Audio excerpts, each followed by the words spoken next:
வணக்கம், நான் உங்க friend Jaya Srinivasan. Welcome to veggies recipe. இன்னைக்கு நம்ம வெஜ்ஜீஸ் ரெசிபி கிச்சன்ல ரொம்ப சிம்பிளான ஒரு குழம்பு ரெசிபி பார்க்க போறோம். எந்த அளவுக்கு சிம்பிள் அப்படின்னா, இதுக்கு காய்கறி அவசியம் இருக்காது, புளி தேவையில்லை, ஈவன் சாம்பார் பொடி இல்லாமையே கூட நம்ம பண்ணிடலாம். இது சாதத்துக்கு பிசைஞ்சுக்கிறதுக்கும் நல்லா இருக்கும், எல்லா டிஃபனுக்கும் தொட்டுக்கிறதுக்கும் சூப்பரா இருக்கும், ரொம்ப சீக்கிரம் ஆயிடும்.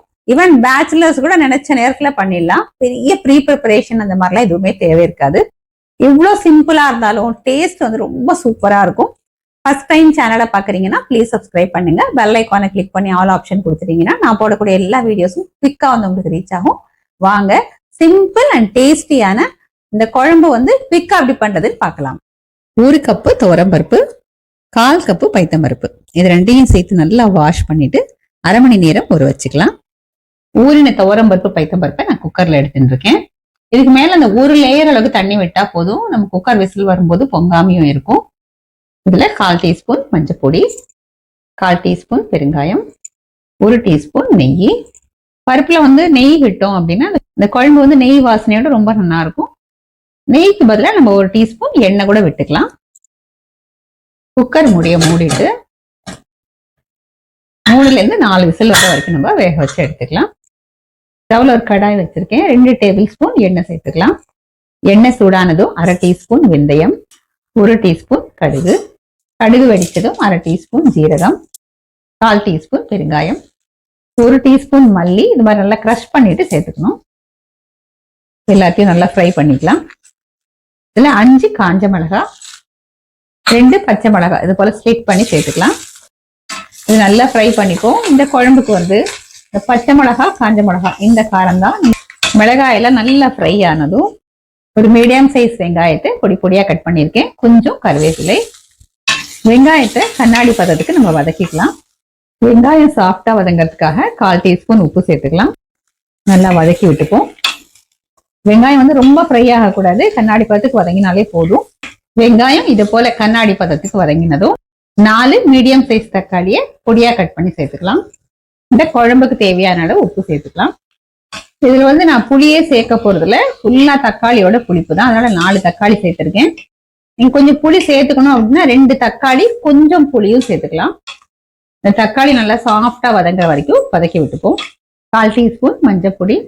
தக்காளி நல்லா வதங்க ஆரம்பிச்சாச்சு, மூடியை போட்டு மூடிடலாம். தக்காளி சீக்கிரம் வதங்கிடும். மூடியை திறந்து பார்த்துடலாம். தக்காளி நல்லா சாஃப்டா வெந்திருக்கு. லேசா கரண்டியால இதை போல மசிச்சு விட்டுப்போம். இதுல 1/2 டீஸ்பூன் சாம்பார் பவுடர் சேர்த்துக்கலாம். சாம்பார் பவுடருக்கு பதிலா 1/2 டீஸ்பூன் தனியா பவுடர், 1/4 டீஸ்பூன் மிளகாய் பவுடர் கூட நம்ம சேர்த்துக்கலாம். நல்லா மிக்ஸ் பண்ணியாச்சு. நம்ம வேக வச்சிருக்கிற பருப்பை கொஞ்சம் தண்ணியை விட்டு நல்லா மசிச்சுட்டு நம்ம இதுல சேர்த்துப்போம். ஒரு 200 ml தண்ணியை விட்டு குக்கர்ல நல்லா மிக்ஸ் பண்ணிட்டு இதுவும் சேர்த்துக்கலாம். இது நல்லா மிக்ஸ் பண்ணிப்போம். கொஞ்சம் தண்ணியை ஜாஸ்தியாவே நம்ம சேர்த்துக்கலாம். இந்த குழம்பு நம்ம ரெகுலர் சாம்பாரை விட கொஞ்சம் தண்ணியா இருக்கும். அது கொஞ்சம் திக்கா இருக்கு இல்லையா? 1/2 கப்பு, அதாவது 100 ml தண்ணி சேர்த்துருவோம். இப்ப சேர்ந்து நல்லா கொதிச்சு வரட்டும். இது போல குழம்பு நல்லா கொதிச்சதுக்கு அப்புறம் பொடியா கட் பண்ணிருக்கிற ஃப்ரெஷ்ஷான கொத்தமல்லியை தூவிட்டு இப்ப இந்த குழம்பை நம்ம சர்விங் பவுலுக்கு மாத்திக்கலாம். சிம்பிளாவும் அதுல ரொம்ப டேஸ்டியாவும் இந்த குழம்பு ரெடி ஆயாச்சு. சூடான சாதம் எடுத்துட்டு இருக்கேன், கொஞ்சம் நெய் விட்டுருக்கேன். தொட்டுக்கிறதுக்கு வெண்டைக்காய் கறி பண்ணிருக்கேன். இதை சில பேர் மெட்ராஸ் குழம்பு அப்படின்னு சொல்லுவா. மிளகாய் கிள்ளி போட்ட சாம்பார் பண்ணுவோம் இல்லையா, கொஞ்சம் அந்த மாதிரியும் இருக்கும். டேஸ்ட் ரொம்ப நல்லா இருக்கும். இந்த குழம்பு கொஞ்சம் தண்ணியா இருந்தா சூப்பரா இருக்கும்.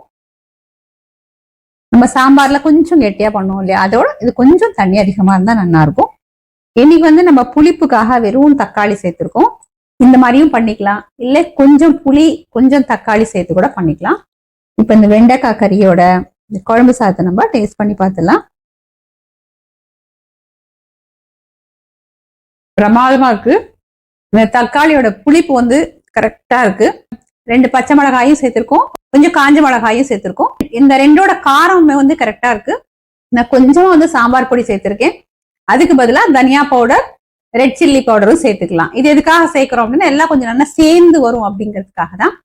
கொஞ்சமா இந்த பொடி சேர்க்கறதுனால இந்த குழம்போட கன்சிஸ்டன்சியும் நமக்கு தேவையான அளவு காரமும் ரெண்டுமே பேலன்ஸ் ஆகும். ஸ்டார்டிங்ல தாளிக்கும் போதே நல்லா வெந்தயம் பெருங்காயம் நல்லா தூக்கலா சேர்த்துக்கோங்க. அந்த ஃபிளேவர் தான் இதுல வந்து ரொம்ப நல்லா இருக்கும். நான் இன்னைக்கு வந்து பெரிய வெங்காயம் சேர்த்திருக்கேன். அதுக்கு பதிலா ஒரு 10-12 சின்ன வெங்காயம் கூட நம்ம சேர்த்துக்கலாம். அது இன்னும் வாசனையா இருக்கும். கடைசியா கொஞ்சம் நல்லா ஃப்ரெஷ்ஷான கொத்தமல்லியை பொடியா கட் பண்ணி சேர்த்துட்டோம் அப்படின்னா அதோட ஃபிளேவரும் வந்து இந்த குழம்புல ரொம்ப நல்லா இருக்கும். அர்ஜென்டா ஏதாவது குழம்பு பண்ணணும் அப்படின்னா வெறும் வெங்காயம் தக்காளி இருந்தாலே போதும். இந்த குழம்பு நம்ம தாராளமா பண்ணிடலாம். தொட்டுக்கிறதுக்கு வந்து ஏதாவது கறி வேணும் அப்படின்னு அவசியம் இல்லை. ஒரு அப்பளம் சுட்டுண்டாலும் இல்லை பொரிச்சுண்டா கூட போறோம். இது வந்து நம்ம சாதத்துக்கும் பிசைஞ்சுக்கலாம். இட்லி, தோசை, பொங்கல், சப்பாத்தி எல்லா டிஃபனுக்குமே சூப்பரா இருக்கும். நம்ம ஒரு சப்பாத்தி பூரிக்கு பண்றோம் அப்படின்னா கொஞ்சம் அந்த கன்சிஸ்டன்சியை திக்கா பண்ணிக்கணும். மற்றபடி இட்லி, தோசை, பொங்கலுக்குலாம் இதே மாதிரி தண்ணியா இருந்தாலே நல்லா இருக்கும். இதே மாதிரி இதே மெத்தட்ல இதே அளவுகளோட இந்த ஈஸியான இந்த குழம்பை வந்து நீங்க கண்டிப்பா ட்ரை பண்ணி பாருங்க. இந்த டேஸ்ட் சூப்பரா இருக்கும். எல்லாருக்குமே ரொம்ப பிடிக்கும். பண்றதும் ஈஸியா இருக்கும். குவிக்கா நீங்க ட்ரை பண்ணி பார்த்துட்டு எப்படி வந்ததுன்னு கமெண்ட்ல சொல்லுங்க. லைக் பண்ணுங்க. உங்க ஃப்ரெண்ட்ஸ் அண்ட் ஃபேமிலியில ஷேர் பண்ணுங்க. இன்னொரு புது ரெசிபியோட நாளைக்கு நான் உங்களை மீட் பண்றேன். தேங்க்ஸ் ஃபார் வாட்சிங்.